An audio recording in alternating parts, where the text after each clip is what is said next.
Next topic हम बात करेंगे ब्लड वेसल्स।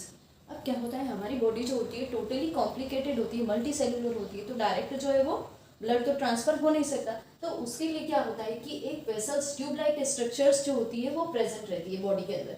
अब इन्हीं ट्यूब लाइक स्ट्रक्चर्स से क्या होता है कि ब्लड जो है वो ट्रांसपोर्ट होता है। इट मीन्स ब्लड वेसल्स क्या है, these are the network of hollow tubes that transport blood, oxygen and nutrient throughout the body. अब ये क्या होती है, एक तरह की हॉलो ट्यूब्स होती है। क्या होती है, हॉलो ट्यूब्स होती है, जो कि क्या करती है, चाहे ब्लड के अंदर ऑक्सीजन है, चाहे न्यूट्रिएंट है, कोई भी मटेरियल है जो बॉडी के लिए रिक्वायरमेंट है और उसको बॉडी के दूसरे पार्ट्स, अलग अलग पार्ट्स में ट्रांसफर करना है, तो ये क्या कहलाएगी, ये क्या है, हॉलो ट्यूब्स। ये फंक्शन उसका ट्रांसपोर्ट का फंक्शन करेगी। अब नेक्स्ट उसमें देख लेते हैं types of blood vessels. Types of blood vessels क्या है, there are two types of blood vessel, that is arteries and vein. Arteries carry oxygenated blood from the heart and veins carries deoxygenated blood to the heart. अब क्या होता है, blood vessels जो होती है दो टाइप्स की होती है। सबसे पहला आर्टरीज की बात करें तो आर्टरीज क्या करती है कि हमारी बॉडी के अंदर जो हार्ट है, हार्ट से ऑक्सीजनेटेड ब्लड जो होगा वो होल बॉडी के अंदर ट्रांसफर करेगी। क्योंकि हार्ट से क्या होता है, प्रेशर जो है वो ज़्यादा होता है,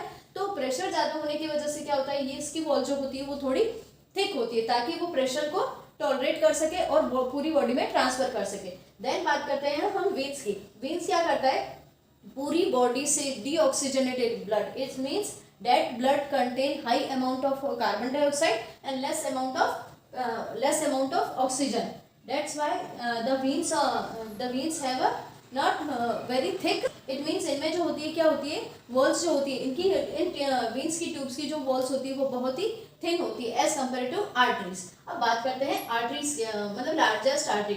सबसे पहले लार्जेस्ट आर्टरी जो होगी वो एओर्टा होगी, यानी हार्ट से जो एक वो मेन जो ब्लड वेसल निकलेगी उसको हम बोलते हैं एओर्टा।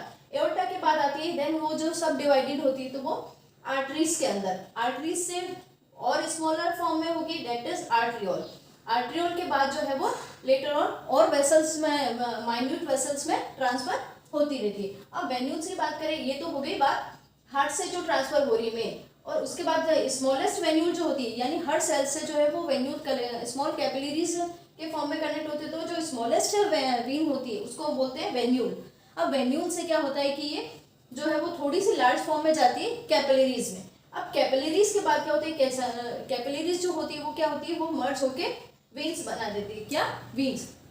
अब वेन्स के अब ये जनरल जो है वो डायग्राम देख लेते हैं। जैसे ये मेन आर्टरीज है और ये वेन्स है, तो इनके बीच में जो ये कनेक्शन होगा कैपिलरीज का, ये जो नेटवर्क कनेक्शन होगा, ये क्या माइन्यूट जो वेसल्स होगी वो क्या होगी, कैपिलरीज होगी। अब बात करते हैं नॉर्मल इनकी जो साइज होती है, पूरी बॉडी की अगर साइज की बात करें होल बॉडी में कैपिलरीज की, तो वो होती है 92,000 किलोमीटर तक जो होती है वो इनकी लेंथ होती है। That is all about the blood vessels.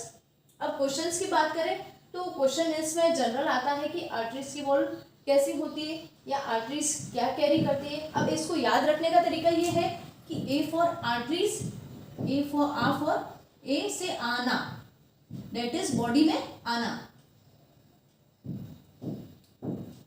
Body में आना, और आना ए से ओ भी रख सकते हैं, ए से ओ ऑक्सीजनेटेड ब्लड, यानी ये तीनों जो है वो ए आ के आसपास ही खत्म हो रहे हैं। इसको ये तो हो गया, इसको याद रखने का तरीका, ताकि क्या इजीली जो है वो एग्जाम में प्रिपेयर कर सको। ए मीन्स बॉडी में आना, यानी आएगा तो कौन सा ब्लड आएगा, ऑक्सीजनेटेड ब्लड, और वीन्स का तो अगर एक कंफर्म में याद रखोगे तो दूसरा अपने आप हो जाएगा। That is all about blood vessels. Next बात करेंगे हम हार्ट की।